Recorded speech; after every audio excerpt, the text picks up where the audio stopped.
un camionero que perdió un ojo tras un asalto. El asalto se produjo ya en Rosario, ¿no? O por lo menos yendo hacia el puerto de Rosario. Siendo camionero, una actividad, una profesión que ha ejercido desde siempre él y toda su familia, salió rumbo a, como decís correctamente, a la ciudad de Rosario, y ya pasando San Lorenzo, cuando toma la bifurcación para dirigirse a la Ruta 10, una ruta que, bueno, ha tenido serios reclamos con relación a su estado, a su luminaria, incluso había muchos reclamos de inseguridad con relación a esa ruta. Esa es una ruta muy transitada porque lleva nada más ni nada menos al puerto, es uno de los principales centros de comercialización hacia el exterior y del ingreso de divisas a nuestro país. Bueno, llegando al puerto fue abordado por malvivientes, ladrones que lo asaltaron al camión, comenzaron a pegarle tiros, y uno de esos proyectiles finalmente impactó en el parabrisas de la unidad, una especie de destello, terminó en su ojo y finalmente su ojo izquierdo hoy presenta serios daños que, ha sido informado que no va a poder volver a ver, es decir, ha perdido la visión, ha quedado ciego del ojo izquierdo, estando muy herido por una cuestión de seguridad y, por supuesto, porque estaba muy asustado. Volvió con el camión, lo cambió con otro compañero y se volvió y manejó herido durante varias horas para regresar a su ciudad, donde finalmente así fue atendido, luego fue internado e intervenido, ya en la ciudad de Córdoba con operaciones de mayor complejidad en su ojo. Estando en relación de dependencia y de forma formal, está así de esa manera inscripto, tiene una aseguradora de riesgo de trabajo y que esto hay que encuadrarlo en un accidente de trabajo, es decir, no se trata de un accidente in itinere que fue durante el trayecto, sino que él estaba efectivamente cumpliendo sus tareas. Y tiene una aseguradora de riesgos que desde el momento que él denuncia el accidente, y en realidad la patronal denuncia el infortunio, le ha otorgado las prestaciones. De hecho, le ha estado otorgando todo lo que se refiere a las intervenciones quirúrgicas, las consultas, y es la que en este momento le está brindando lo que nosotros le llamamos, por la ley de riesgo de trabajo, las prestaciones en especie, para lo cual las mismas son creadas fundamentalmente, es decir, su principal prestación, luego están las prestaciones dinerarias, ya cuando la incapacidad es determinada definitivamente en otro proceso que se llama determinación de incapacidad. En este momento estamos en la etapa de prestaciones en especie. Ya luego, sí. Sí, digo, o sea que está respondiendo la ART luego de la denuncia, doctora. Sí, hasta ahora la aseguradora, no hay un inconveniente con la aseguradora con relación a lo que sería la prestación, ya sea por falta de prestaciones o de forma incompleta, una situación que generalmente los obreros viven mucho. En este caso, la aseguradora, la empresa, lo ha hecho de forma hasta ahora correcta. Ya veremos después lo que debemos determinar, si todo lo que se hizo con relación a su ojo fue correcto en términos de que se haga todo lo posible para que él finalmente haya podido recuperar la vista. En este caso no lo ha logrado. Eso es una evaluación que ya lo vamos a hacer en la Junta Médica definitiva.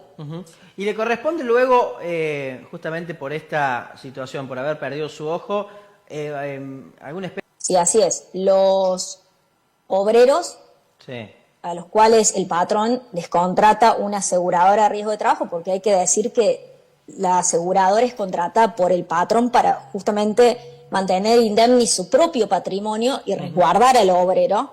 Sí. La principal función, además de las prestaciones en especie, que tiene que ver con medicamentos, asistencia médica, intervenciones quirúrgicas, es la de indemnizarlo una vez que se determina ya la incapacidad de forma permanente, definitiva, no la temporaria. En este momento él estaría frente a una situación que es temporaria, pero finalmente va a ser determinada como, por supuesto, definitiva frente a la comisión médica, que es un trámite administrativo, ya constitucionalmente, si bien los abogados durante años planteamos la inconstitucionalidad de las comisiones médicas, el trámite administrativo, que ustedes allá en Villa María tienen la comisión propia, la número 6, que es la comisión que es tan grande Villa María que tiene su propia comisión médica. Nosotros en Córdoba tenemos la número 5, es un trámite administrativo previo obligatorio que debemos cumplimentar cuando se trata de accidentes de Río de Trabajo, enfermedades, todo lo que se refiere a la ley de Río de Trabajo, para eventualmente, si no estamos conformes, llegar a los tribunales. Es decir, es un paso previo que no podemos omitir. En este caso, respondiendo puntualmente a tu pregunta, un poco yo hago este prólogo para ubicar de qué se trata el proceso. Nosotros, una vez determinada la incapacidad, él va a tener derecho, por supuesto, a su indemnización, que es una indemnización que tiene que ver con la pérdida de capacidad del obrero y que es tarifada, no contempla lo que se refiere al daño moral, que es cuando se trata de reparaciones civiles, es la reparación integral, está en el 746 del Código Civil. Pero en definitiva, en este caso, yo, como lo he estado conversando con mis socios y los colegas del estudio, vamos a apuntar a una incapacidad definitiva y total, porque no solamente el ser humano es una cuestión física, sino también es una cuestión psíquica. Y la pérdida del ojo, si bien está a través de un baremo, porque está todo tarifado en los baremos, está evaluado en alrededor de un 40-45% de incapacidad, esto hay que sumarle la incapacidad psiquiátrica. Él es un camionero que con solo 43 años de edad no va a poder prestar nunca más estas tareas. Claro. Así que la pérdida... Doctora, y en estos casos, ¿hay un arreglo directo entre las partes, digamos, entre la aseguradora y en este caso este camionero, o en el caso de no encontrar una solución vía diálogo, de común acuerdo, allí sí hay una intervención de la justicia, una denuncia y el inicio de un proceso? ¿Cómo se resuelven habitualmente estos casos? Todo lo que se refiere al pago en materia obrera debe ser hecho a través de la autoridad de aplicación, ya sea a través de la Superintendencia de Riesgo de Trabajo o de tribunales. Debe estar homologada frente a los organismos, justamente porque el obrero es la parte más débil, es por razones de orden público y para salvaguardar su situación. Por tanto, en este caso, se puede dar dos situaciones, en realidad tres. La primera es que se realice una especie de valoración previa del daño entre el asegurador y el obrero, pero finalmente la homologación, es decir, este laudo con fuerza de resolución de ley que finalmente determina la Superintendencia de Río de Trabajo, que evalúa que no haya habido desigualdad, aprovechamiento de la situación del obrero, puede llegar a una compensación. Luego puede darse el trámite de determinación de incapacidad, que finalmente lo logra indemnizar al obrero. Ya allí es revisado por la Junta Médica de los médicos de la Superintendencia, y finalmente el último paso, donde muchas veces se llega frente a las diferencias de incapacidad que determina administrativamente la Superintendencia de Río de Trabajo con los tribunales, vale la redundancia, a los estrados del Poder Judicial. A juicio, directamente. ¿Y usted qué cree? Exactamente. En este caso, ¿usted qué cree que va a pasar con la aseguradora, teniendo en cuenta que ha respondido bien hasta ahora a lo que le ha pasado a este camionero?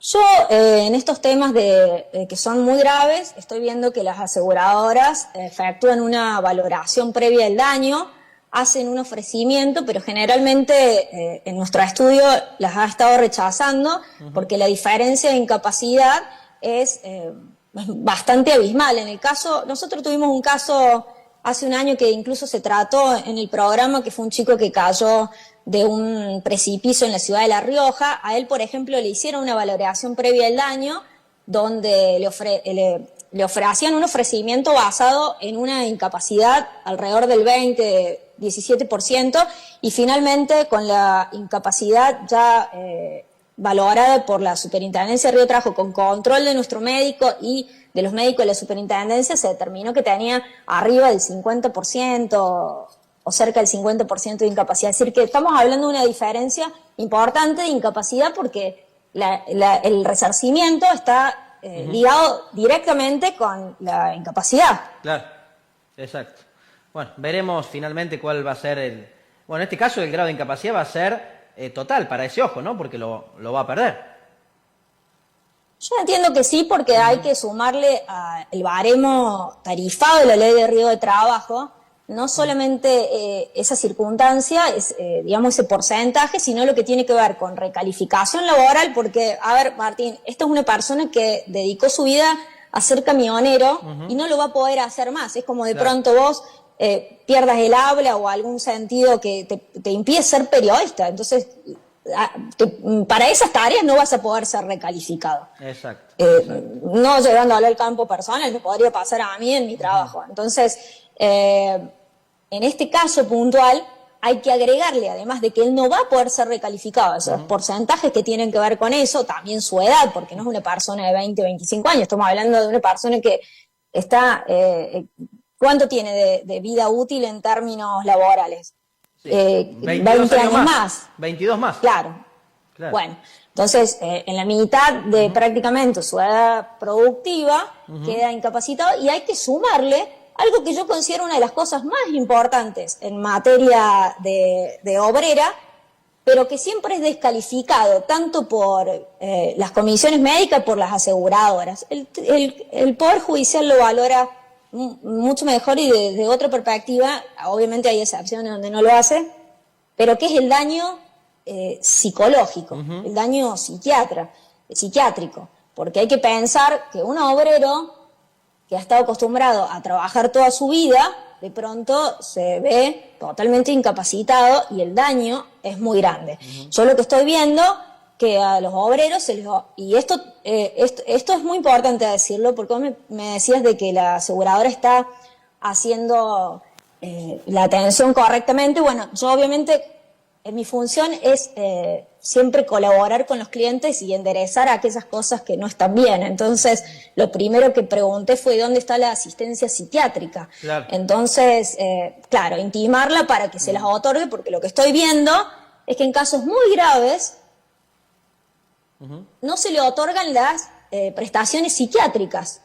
Entonces hay que tener en cuenta, y esto es muy importante para toda la gente que nos está viendo, que cuando administrativamente a uno no se le otorgan las prestaciones psiquiátricas y no se reclaman en sede administrativa, luego no pueden ser reclamadas en sede judicial. Así que la patología debe ser ingresada de forma administrativa para poder luego ser reclamada. Así que esto es lo que estamos haciendo con él concretamente. Muy bien, doctora, le agradecemos una vez más por charlar con nosotros, le reiteramos la invitación el próximo 23 cuando esté aquí por Villa María, la próxima columna la hacemos en el piso, así tomamos un café y dialogamos respecto a algunos de los casos, tal vez el mismo caso que va a venir a litigar aquí a Villa María, podemos hablar de ese caso en particular, así que la vamos a esperar por primera vez aquí en el estudio. Así es, seguramente vamos a tocar ese tema cuando esté allí en el piso y sé de que han estado tomando café por el shopping y con mucha gente, así que yo los veo desde aquí siempre y no voy a hacer menos, así que voy a esperar esa oportunidad. Exactamente, andamos por todos lados nosotros aquí en Canal 20 Villa María y la verdad que la pasamos bien y seguramente usted la va a pasar bien cuando venga, así que nada, muchas gracias como siempre por dialogar con nosotros. Por favor, el canal de Villa María. Un placer siempre. Bueno, un abrazo, doctor. Hasta luego.